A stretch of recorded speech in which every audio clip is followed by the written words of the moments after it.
the way that we focus on our business is the humans should be doing, engagement and high quality thinking and projects and those sort of things. And the Mhm. computers and the machines should be doing the routine, mundane tasks.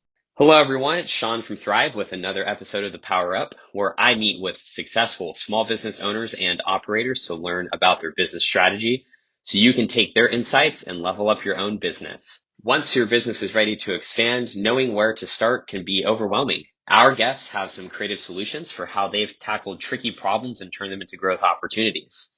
Now, let's dive into today's episode. Hello, everyone. Our guest today is Lindsey, who is the owner and COO of Tradition Coffee Roaster. In 2019, Tradition Coffee Roasters started as part of the e-commerce subscription craze. The founder, Brian, who's a retired New York City firefighter, began curating unique and fun coffee for customers each month. Since then, they have expanded to wholesale and a storefront location in Kailua, Hawaii. Their focus is elevating people's coffee experience, and they achieve this with a specialty high grade roast, which only account for approximately 10% of the entire coffee market. Their cafe is also located in an industrial area in Hawaii, which adds to the fun because of its hidden gem status. Lindsey, ready to get started? Yeah, all set. All right. So my first question right off the bat is, about Brian. Is he so active in the business, and how do you go from, or how did he? What's his story of going from, firefighter to, getting into the coffee roasting business? What's that look like for him? Yeah, great question. So Brian was a New York City fireman from 1997 to 2018. And when he retired, he was trying to figure out what he wanted to do with his life for a second career. And he was always a home roaster, home brewer. And he had all these crazy spreadsheets on the wall and data. And I looked at him, I said, I think you're doing your next passion. So Mm. we moved to Hawaii. I was on Wall Street for 20 years and was very ready to be done with that. And we came to the state that does coffee. And we started, as you mentioned, with our subscription business, where we curate a fun and different bag of coffee every month for people. And then from there, expanded into wholesale and then our brick and mortar. All right. And what were you doing on Wall Street? That sounds like a fun career as well. I was doing international trading, so everything aside from the US. Okay. Very fun. All right. So, talk to me a little bit about your guys' like audience, because there's lots of coffee roasters, coffee businesses out there. How do you guys like think about your target audience, and what does that look like for you guys as you have changed over the years? Yeah, great question. So the coffee market's a fairly saturated space at this point. We focus on specialty coffee, which you mentioned in the intro is about 10% of the world's coffee market. That means the coffee's rated 80 and higher. Much like your wine has a rating, so does your coffee. And that means that they meet certain taste qualifications. And we also look for things that have other certifications like fair trade, organic, women owned, Rainforest Alliance, Bird Alliance, etc. What we really focus on is making specialty coffee approachable. So, whether you like a light roast or a dark roast, or you brew with a K cup or a French press, all of that is great with us. We're just here to help elevate your coffee game to the extent that you would like to.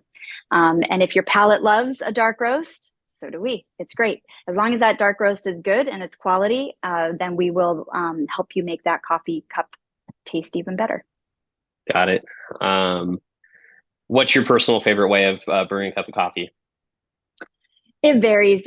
Sometimes we love doing pour overs. If it's, we have a particularly rainy day here in Hawaii, then we'll take the time to do a nice, long, slow pour over and have a cozy cup of coffee.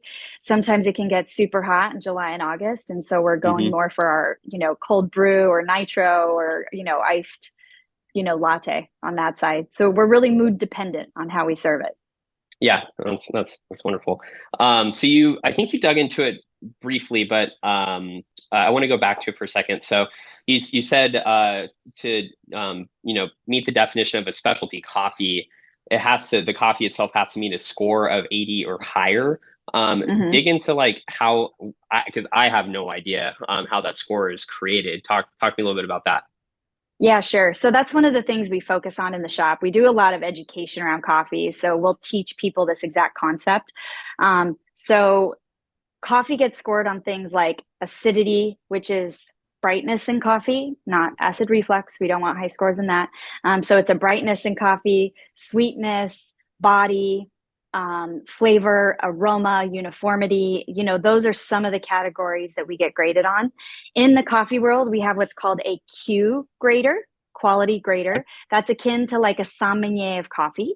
There's Mm, about 6,000 in the world right now that are qualified to grade coffee. Brian, my husband slash partner in the business, is 3 tests away from getting his Q grader test completed, which is huge. There's about 15 in the state of Hawaii and about 650 in the United States. So they wow. are the people that are qualified to, officially give that grade to coffee. That's very cool. How long does it take? How long has it so far taken Brian to go through this process? It's been, I mean, just when you include the study time alone, you're looking at a Hmm. year or two to, complete that certification. Your fail rate's pretty high on it. Okay. We don't know of anybody that passes the first time they take it. And Okay. so you kind of chip away at all these tests. It's much like getting your sommelier if you guys have Yeah. friends, or Cicerone for beer. It's the same arduous palate, you know, Yeah. tests that they do on those ones. Yeah. That's great. And what's the name of the authority that, is running the test? I have no idea. Yeah, it's so Specialty Coffee Association is an organization that a lot Okay. of people will be a member of. And then each state will sometimes have their own, or each country will branch under the Specialty Coffee Association. The Q Grader is a global certification that's actually run by an organization that just focuses on Q grading. Okay. Very neat. Love talking to businesses like yours because I learn all this kind of stuff. So very cool. Um, so when you're thinking about, your product assortment in your business, because I mentioned earlier, you have a wholesale component. Do you like to change radically depending on if you're like, listing online for wholesale, or if you're listing on your normal, like, e-commerce website, or selling in person? How do you guys think about just like product assortment across, the different channels you work in? Yeah, great question. So we will have certain things that we will do only in the shop that you can only get in person. We found that it creates, it continues on this kind of hidden gem status we've established for ourselves, where, hey, if you find us, there's this really cool coffee or this really cool local craft that you can find up here. When it comes to wholesale and e-commerce, those tend to run pretty parallel. It keeps the management of that a little more simplified. And then people also know that a lot of our wholesale is through word of mouth. So it's things that Hmm. they're saying that they're also saying on the retail side. So we've just found that keeping that fairly consistent has helped with that word of mouth concept and marketing in general. Okay. And would you say, if you were to divide your business like percentage wise across like wholesale, traditional e-commerce, and then like, physical retail, like where does like wholesale sit for you guys as like a percentage of your business? From a gross revenue perspective, wholesale makes up about 40% of it. Our e-commerce is about 15%, and then our brick and mortar is that remaining, 35-ish percent. Okay, interesting. Um, so is wholesale the channel that you guys are really focusing on right now? Um, we're focusing mostly on wholesale and e-commerce right now. The Okay. retail side, the brick and mortar, is newer for us. It's going on about 2 years. And that seems to be growing at a really nice organic pace that we can keep up with. It's not growing too fast. It's not going too slow. So we kind of want to let that, chug along at an organic pace. So the focus Hmm. way more is on the wholesale and the e-commerce. E-commerce, because we find it's very sticky. Especially with that subscription business, even from a balance sheet perspective, it's great predictable Hmm. revenue on there. Right. Yeah. So, yeah, talk to me a little bit about the subscription side. So, who do you guys use anything to manage or who do you use to manage the subscription component? Do you use like an app or something on your guys' website to manage that? We do. We use Recharge. Okay. It's our third one that we've used, but we're actually pretty happy with them. They have the functionality that we need. Shopify powers our e-commerce, and so Recharge works well with Shopify. That was the big hindrance we Okay. had with the other two that we were using. Um, I come from a technology background with the trading side. Okay. Is all done electronically now. So having systems work together and speak and play nicely together is huge for me. Okay. And so things that are under the umbrella of, kind of working under the core of it, which for us is Shopify, is a huge factor, because the way that we focus on our business is the humans should be doing, engagement and high quality thinking and projects and those sort of things. And the computers and the machines should be doing the routine, mundane tasks. And so we've tried to separate our staffing and our machinery and technology that way. But the subscription side, we found very early on to keep it simple, which is why 97% of our subscriptions are we choose the bag for you each month. Most people don't know how to explore coffee. They think it's just light, medium, darks, but whereas we're introducing them to, why is this country interesting? How did this fermentation process affect the coffee? How did this honey or natural process affect the coffee? So we're showing people all that and describing it so that they understand what they're doing. We find that if people just subscribe to like the dark roast every month or the light roast every month, it gets boring. Like people, want diversity in what they're doing. So we steer people. We can do those things. We have some of our like pretty steady customers that like just always having our Firehouse blend every month.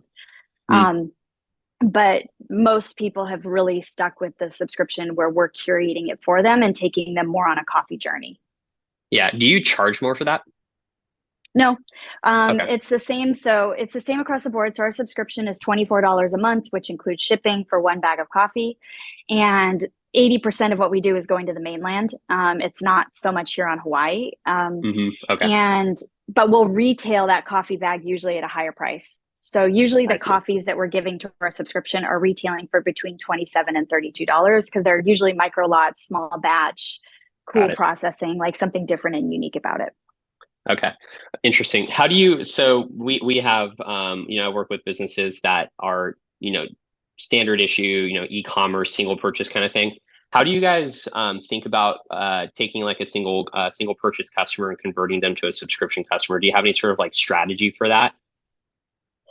Most of what the conversion we're finding is from our tours and tastings that we're doing. So a lot of conversion is happening from in-store engagement that's converting to subscription. We're finding a much higher growth in that channel than we are taking our single customer, purchase and then converting them to subscription. We do see some of that happen, but it's not nearly as frequent as when there's an actual human engagement that happens. Okay. So if someone, is purchasing your coffee and they live in California, do you guys have like any sort of like automated marketing flow or anything along those lines that, is kind of like dripping them over time or advertising them to turn them into subscription? We do. We use OmniSend for that one. And that's what's sort of doing some of that. I mean, even as a consumer, I think as a consumer, we're kind of wise to what's happening now with some of that. And we will see repeat orders happen when those emails hit, but converting to subscription again is lower than when we do the human to human stuff. Got it. And I think I have a pretty good understanding of what you mean by, as consumers, we're in tune with the OmniSend, the marketing stuff. But for anyone that's, maybe not aware of what you're referring to, would you mind kind of like digging into the sensitivity there on, using something like OmniSend? Yeah, sure. I think it just, at some point, no matter how cute or fun you try to make your emails, it feels impersonal. And so where we have the most like repeat buying is here's what's happening for the month at Tradition Coffee Roasters. Here's the community engagement events. Here's the other small business collaboration events we're doing. Those tend to definitely get more repeat buys or people purchasing or people engaging more, as opposed to, hey, it's been 2 weeks since your last order. We thought you might be interested in our subscription, know? And so it's more of that organic kind of, here's just a little bit about our small business, You're telling a story. Yeah, exactly. Brian did a really nice piece on 9/11, and it wasn't, and that was definitely much more about, because we do Coffee Talk Mondays where we try to teach people about coffee. Those kind of things have way more engagement than, anything else we do. That's great. All right, so we're getting close to the end. I have a couple more questions for you. So on the wholesale side of the fence, haven't talked too much about that yet, but if you're, thinking in retrospect and maybe talking to another business owner right now that hasn't really dipped their toes in wholesale, or they have and it hasn't gone well, what would be some of the, top points or whatever strategies you tell them to, make wholesale a successful portion of their business? We've decided early on that because we're a premium product, we hold firm on premium pricing. We are not the most expensive coffee provider, but we're also not the cheapest, and we know that. Hmm. But that means that we're going to pair it with white glove service. So when we work with a cafe, for example, like we will also help train their baristas. They get access to all of our classes that we do for free. Um, the entire company. So, if the cafe has 8 employees, they're all welcome to come and engage with us and learn more about coffee in general. Hmm. That helps both of us, right? Because they're more aware of our coffee. It's more likely to be served in a great way. We will also help dial in their machines. We'll also help them purchase machines. We'll also help them set up. We will also, hey, if something's not tasting right, we'll physically go out there and make sure that a shot of espresso is pulling correctly. Hmm. And so that's what we found on the wholesale side, is that we're not going to race to zero, but we will give you the kind of service that's a true partnership as opposed to very transactional. And because of that, I think that's why our wholesale has grown really nicely by word of mouth, because people are getting something else with it. It's not just coffee. Any cafe or restaurant or hotel that we provide and appreciates that coffee is more than just a commodity, then Hmm. we're always a great pair for them.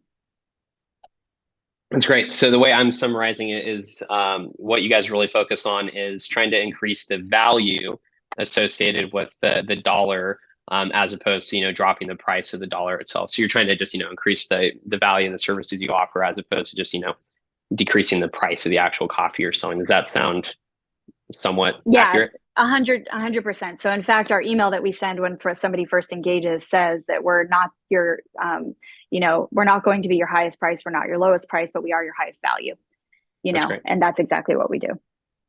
Very cool. All right, Lindsey, we are just about the end. I have a few rapid fire questions for you. I got five for you. You ready for them? I am ready. All right, they're pretty easy, don't worry. Number one, what would you say is your fastest growing sales or marketing channel? Our fastest growing marketing channel, ironically, is our local news. Oh, wow. Okay. Yeah, you don't hear TV probably said too often, but I think the unique thing about Hawaii is I always say Hawaii is like living, 30 or 40 years ago, because we are still on an island. Amazon does not come in 24 hours here. We Right. still physically go to the grocery store. We don't have it delivered to our house. So things like that. We still watch the local news at 5 p.m. And so that channel actually has been a huge growth area for us, ironically. Wow. So it's just like the local news is just picking you guys up on a little story and, coming to your Yeah, shop, and you guys get traction from that. yeah. We recently won Best Coffee Shop and Best Coffee Brand in Hawaii, and so we were able to that got picked up, and that it increased our in store sales and online sales by about 25% each, Very cool. That's so which is awesome. solid. Congrats for you guys. Thank you.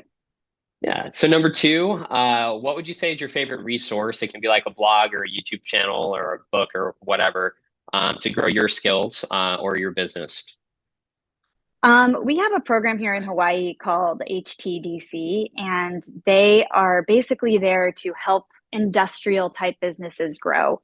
And so, as we've needed equipment advice or setup advice or structural advice, how do we register this with the FDA, et cetera, they've been a huge resource, because we've noticed that as we start to get bigger, it gets more complicated. You're finding more areas that you have to Hmm. register, or organizations you have to be a member of. And they've been tremendous at saying, hey, Lindsey, it looks like you guys are kind of ready to do this training, or you need this certification, things like that. Yeah, that sounds HTDC without knowing the actual, what that acronym means. It sounds like almost like a small business development center at some level, basically. That's exactly what it is. Yep. Okay. Yeah, and I know most communities have one at some level. So okay, that's great. Number three, what piece of tech can you not live without in your business? Um, there's two things. One is just the computer. like my ability to the amount of time I spend in front of that. And then also just making sure the systems work together. So I wouldn't say necessarily it's a single piece of tech, but I think the API ability between all the tech is huge. I need my roasted coffee inventory to sync with, my reporting. I need my, milk inventory to sync with products to get my net revenue and things like that. So it's literally the API, I think, that brings it all Yeah. together is the biggest piece for me. Physical piece of machinery is our weigh-fill. A weigh-fill Okay. basically weighs and fills. We used to do Yeah. everything by hand. So Okay. that's my favorite piece of equipment. Okay. And you're talking about it is like weighing the bag that it's filling up. Is that what weigh fill means? Yeah, Ish. so if Okay. you have 12 ounces of coffee you need to put in a bag, you hold the Hmm. bag up to it and it pre-fills what 12 ounces would be in it. Got it. Whereas we used to have to set it on the scale, tear it out, fill the Oh, wow. bag, Yeah. move on. Cool. You jump in light years ahead there on your tech. That's very, very nice. Yeah. Um, all right. Number four, what piece of advice do you have for any sort of business owner that's looking to grow their business? What we found is everybody talks about doing a lot of things, but very people actually take action and do it. And you just have to start somewhere. So our biggest piece of advice is always think big, start small, but do it now. There's always a reason not to do something. Like we found even when we went to go open our cafe, it was never quite ready. So we kept pushing it off. And after a few weeks, we were like, just open the doors. We don't have Yeah. tables and chairs. They weren't here yet, but we're like, that's okay. We'll just, take this pallet table and throw some stools around it and call it a table till it gets here. And honestly, I think a lot of customers find that endearing. And we created, I think, a really cool community base around, yeah, we're still evolving, Yeah. because it never feels like you're quite done. And so if you Hmm. wait till things are ready or till they line up, you're never going to do it. And so we always just say, just start now with whatever it is that you have. Wonderful. All right. Number five, and this is the hardest one. Where can our listeners find you? So you can find us in Kailua on Oahu. If you guys ever visit Hawaii, we are a destination. So you can come and have a tour, sip great coffee, watch your beans being roasted. We do a pretty deep dive into Q grading, like what we talked about before, called a cupping class. Cupping is to coffee as tasting is to wine. Hmm. And you can, of course, find us online at www.traditioncoffeeroasters.com. All right. Well, Lindsey, thank you so much. Really appreciate your time. Yeah, thank you very much. Thanks for listening to another episode of the Power Up by Thrive. I hope you enjoyed our deep dive into strategies that you can use to grow your business. If you're ready to take these ideas into the real world, head over to thrivemetrics.com. That's THRIVEMETRICS.com to sign up for a 30-day free trial of our business management software.